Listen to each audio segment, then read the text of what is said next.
Em última instância, a cultura é todas as coisas produzidas. Tanto as cidades, quanto as obras de arte, quanto as ideias, tudo, absolutamente tudo. Então esquece esse peso moral que tem o negócio ser cultura ou não ser cultura. Funk é cultura nesse sentido porque é uma produção cultural e ponto final, entendeu? Não tem choro. E aí, galera, beleza? O meu nome é Rodrigo Ferrari, ou Antipraxis no Instagram e Rodrigo Chensky no Facebook. Bem-vindos ao meu canal.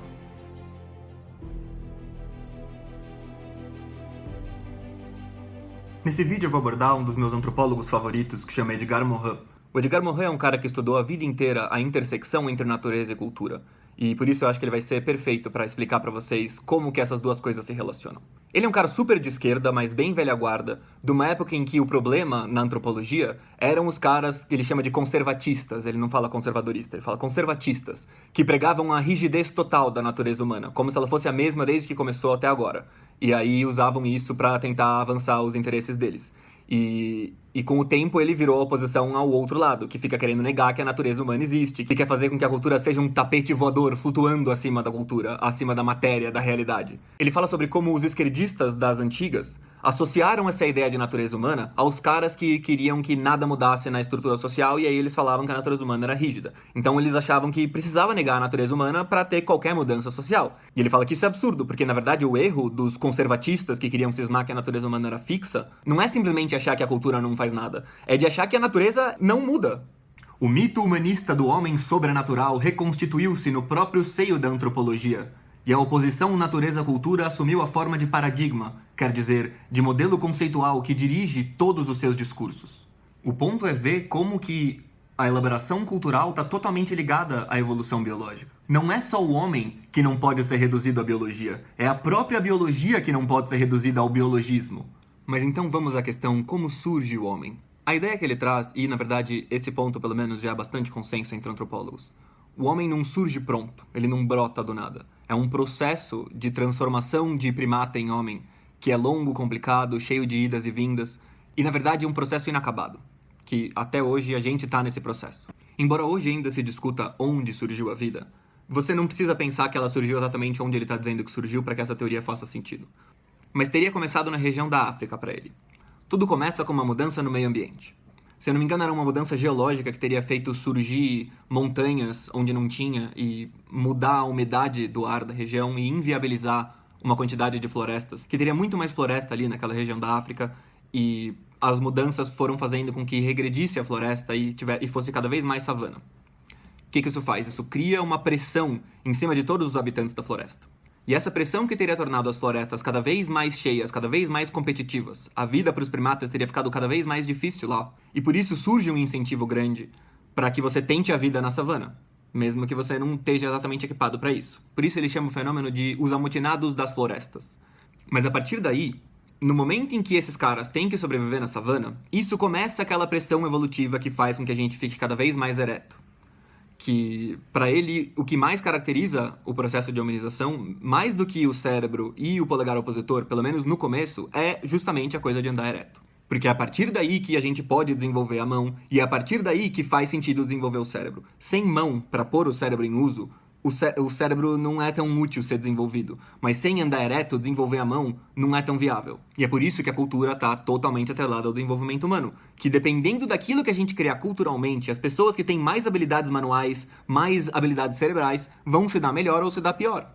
E o processo de hominização, o processo do surgimento e consolidação da nossa espécie foi tal que a nossa cultura favoreceu muito o desenvolvimento do cérebro, criando ferramentas e coisas que o cérebro consegue botar em uso. Portanto, não existe uma categorização rígida, não existe uma fronteira nítida entre biológico, social e individual. Não existe integração perfeita. Existe complementaridade e, ao mesmo tempo, concorrência. Ele compara esse esforço atual de negação da natureza humana aos racionalistas das antigas, que basicamente negavam a existência da matéria, que a gente é só alma pura e o corpo ele é uma outra entidade que é nossa, como se nós não fôssemos o nosso corpo. E a teoria dele sobre o surgimento do homem é excelente para mostrar como essas coisas se misturam totalmente. Então ele enfatiza o dinamismo desse processo. Ele chama de transformismo antropológico. A ideia é focar em como tanto a cultura quanto a natureza estão sempre se influenciando mutuamente e estão sempre em mudança. O ponto central para ele, o elo perdido dessa história toda, da relação entre a natureza e a cultura, é o cérebro, é o sistema nervoso central. Ele fala de como você não consegue entender o desenvolvimento do nosso cérebro sem você remeter a desenvolvimento da nossa cultura. que as invenções humanas e o tamanho do sucesso que elas nos trouxeram, ou não trouxeram, determinou o desenvolvimento biológico do nosso cérebro, ao longo do tempo. Então a cultura invade a biologia principalmente aqui, através do cérebro. Pensa como que, se você compara espécies de primatas, macacos anteriores a nós, se você observa, eles têm a capacidade de, quando a gente ensina eles a fazerem certas coisas, eles aprendem. Eles têm um potencial que a natureza que não aconteceu dele desenvolver. Enquanto a evolução natural do cérebro hominídeo produziu e desenvolveu a cultura, é a evolução cultural que em seguida empurra ou estimula o hominídeo a desenvolver o seu cérebro, quer dizer, a transformar-se em homem. Esse é o processo que pega os macacos para hominídeos para homens. O processo de cerebralização é ontogenético, quer dizer, a complexificação socioestrutural instiga ao pleno emprego das aptidões cerebrais. E filogenética, quer dizer, por mutações que produzem novas aptidões, que vão começar a ser exploradas pela complexificação sociocultural.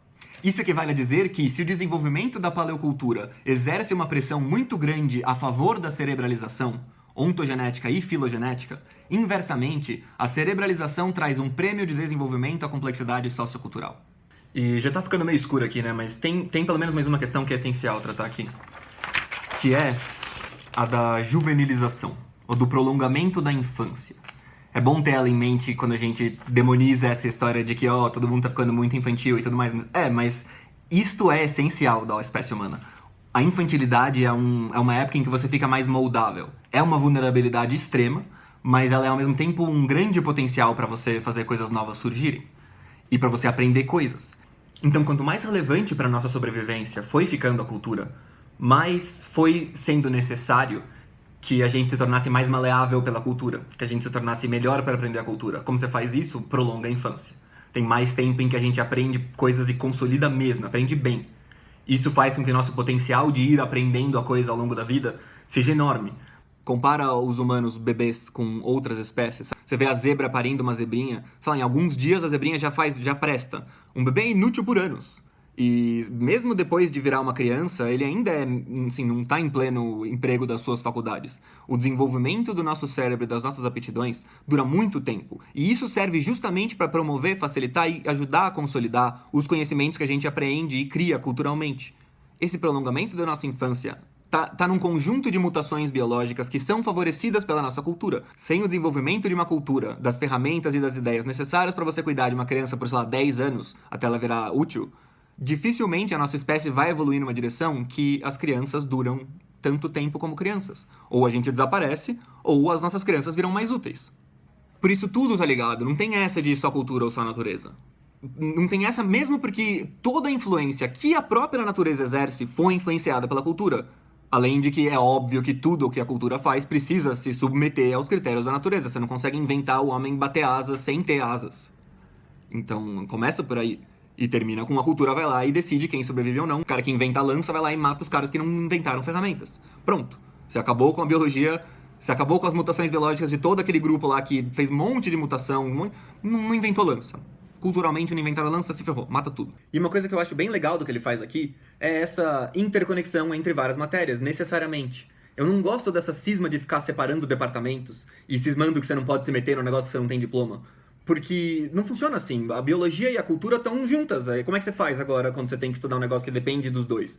A burocracia não está adaptada para esse esquema. Ele fala que é necessária uma reorganização dos saberes.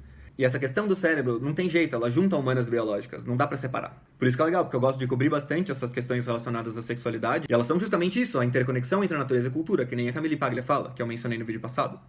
Então é bom a gente entender como que é essa intersecção entre a natureza e a cultura para que a gente possa entender melhor as questões relacionadas à sexualidade, que estão muito ligadas à nossa evolução cultural e biológica. Porque delas depende a reprodução da nossa espécie, da nossa cultura e da nossa biologia. Em última instância, a cultura é todas as coisas produzidas. Tanto as cidades, quanto as obras de arte, quanto as ideias, tudo, absolutamente tudo. Então esquece esse peso moral que tem o negócio ser cultura ou não ser cultura. Funk é cultura nesse sentido porque é uma produção cultural e ponto final, entendeu? Não tem choro. A cultura se insere complementarmente na regressão dos instintos e na progressão das competências organizacionais. que ele diz? Que na medida em que a nossa espécie foi evoluindo, foi passando de macaco para humano, a gente vai tendo cada vez menos programação por instinto. Tipo, uma formiga, coisa assim, ela faz um monte de coisa, mas ela já nasce com a programação orientando ela a fazer isso. Tipo, que nem que a gente tem o ato reflexo de bater no joelho e levantar a perna. Tipo, tudo isso numa formiga, tudo é assim na formiga. E a gente tem cada vez menos disso. E isso é justamente para que a gente possa se condicionar. Ao invés de vir com o condicionamento, com a resposta já dada, a gente cria as respostas. Por isso, não dá para jogar fora o tamanho da influência que a cultura exerce no nosso comportamento e na nossa vida. Mas, ao mesmo tempo, é ridículo jogar fora a biologia, porque as duas estão absolutamente ligadas. A ponto de uma determinar a outra e a outra determinar uma, e esse processo ficar acontecendo o tempo todo. E a infância, essa infantilização, ela está estreitamente ligada ao potencial cerebral. Não lembro muito bem as questões fisiológicas envolvidas nisso, mas o processo de fazer o cérebro crescer e caber dentro da caixa craniana não é muito simples. E ele envolve, por exemplo... ele faz esse paralelo interessante, eu não lembro onde ele faz aqui no livro, não tem a citação.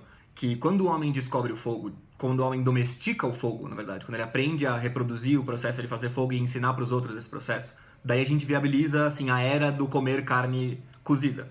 E quando você come carne cozida, você precisa muito menos de dentes para mastigar a carne. Tem, assim, parte da mandíbula... Imagina que a mandíbula ocupa o maior espaço dentro da sua cabeça. E você precisa ter um monte dela para você quebrar a carne crua. Mas aqueles que tiveram mutações com menos dente, que tiveram menos espaço da caixa craniana dedicado à mandíbula, tem mais espaço para cérebro.